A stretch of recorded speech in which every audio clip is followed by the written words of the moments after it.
I'm going to share today a couple of apps that I found to really make my social media work very much easier and quicker. So here we have my web browser. The first one is Buffer. Now with this one you do need to get the paid app. It's $10 a month. For me, I find it to be completely worth it. In the paid plan you can add up to 10 different accounts. That includes your Facebook pages, your groups, your personal page, Twitter, Pinterest, etc. Okay, so I purchased my Buffer app. I set up all of my different groups, as you can see here. After you set up your groups, you're going to go into each individual one and you're going to set up your own individual posting schedule. I post 3 times a day to my personal page. These are the times that it's going to post.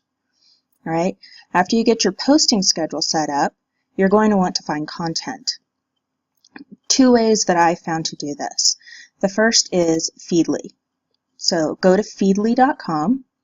You're going to set up your own account, and then you're going to search here for items that will be of value to your target market. For instance, I have clean eating, I have fitness, recipes, etc.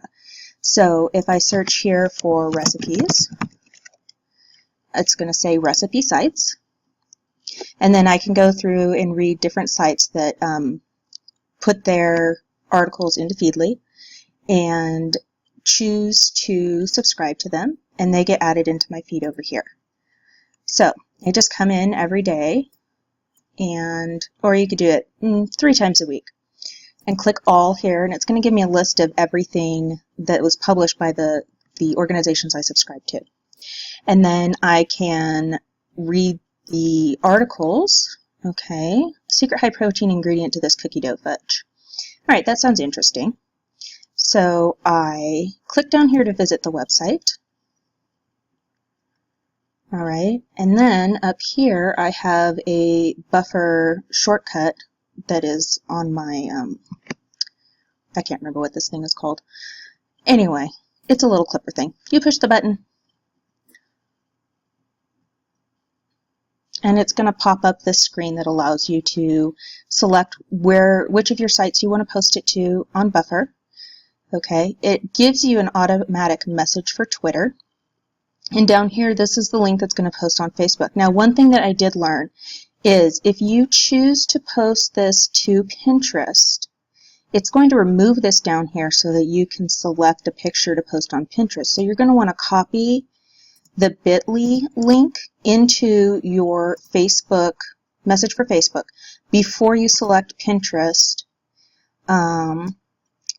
And I'm going to post it to my recipes board, and then I'm going to select my Pinterest picture. Okay, this way when it posts to Facebook, I'll still have that link on there. Otherwise, you're just going to post this picture here, and it's not going to give your viewers the link that you want to the recipe. So I can choose to post this to all of my Facebook pages, or I can deselect some. Like this is my Clutter Toss group. They really don't want a recipe for fudge. That's not what they're there for. This is a challenge group I'm running with some other people. Some of these I will post to that group, others I'll choose not to. It just depends. And then all you do is you have to drag the screen up a little bit right here and say add to queue. So it's going to add this to my Buffer. Everything is added to the bottom. Okay, you can drag things if you want them in a different order. Or if you just want to randomize it, just hit shuffle, and that way if you go into each of these separate pages and hit shuffle, it's going to reorganize all your content so it doesn't post to every single one of your Facebook pages on the exact same day. The way that you want to determine your content is basically on an 80 to 20 or 70 to 30 ratio of 70% stuff that's going to add value to your clients and 20 to 30% stuff that is your own content, either your challenges, your promotions, your blog posts, etc. For the 70% on my content, I choose to split it 30% informational, which is going to be articles that are relevant to the things that I speak on, recipes, that kind of stuff, and 30% inspirational. So in order to find my inspirational quotes, I go to a couple of sources. Well, the first one is Bible quotes, because my faith is very important to me. So Bible quotes are going to be added in there. I also, of course, look through Pinterest and find quotes that I enjoy. If I find one that I like, I'll either create my own background page for it and upload it, which you can upload pictures in here, okay? Or I'll just post the quote itself.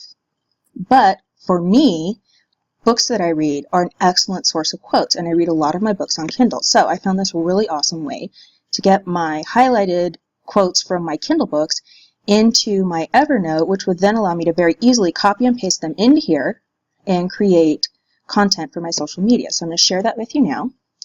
The first thing you're going to want to do is have an Evernote account. It's evernote.com. It's free. Sign up for it. You can download it to your desktop.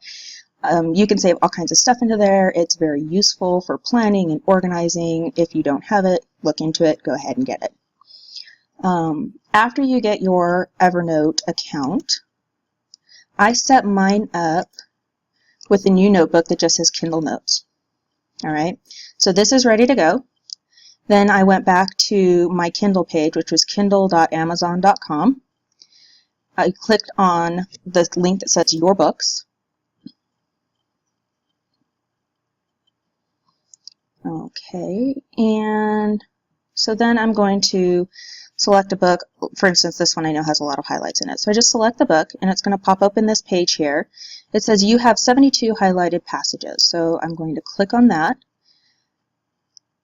and it's going to pull up this page that has all of my highlighted passages. It's got the location, and go up here to my little Evernote clipper, which of course is an add-on that you get through Evernote, and I'm going to say clip to Evernote. I'm going to save the entire article. It's going into the Kindle Notes notebook. I'm going to add a tag to it that says Book Notes, that one right there. Okay, and then I just save it. Now, when I go into my Evernote desktop and sync, it's going to pull up this note, Amazon Kindle, your highlights, and I'm going to go ahead and retitle this note, 12 Essentials, however you want to rename it, enter, and then it's saved. So then you can go in here and copy and paste this quote. You're going to put it into your buffer. Be sure that you credit the author, and then boom, you add it to your queue. So those are a couple of things that I have found to be very easy for populating my social media. Also, I should note that Feedly does have the option to pay for a subscription. It's just over $3 a month to automatically link it to your buffer. I've chosen not to do that at this point just because sometimes budget or whatever. But you can just, go to the site and kind of do a workaround. It's going to take you a few extra seconds. Otherwise, just pay the annual subscription, $48, $50, totally worth it. And those are the 3 tools that I'm using, Feedly, Buffer, and Evernote. So I hope this was helpful to you.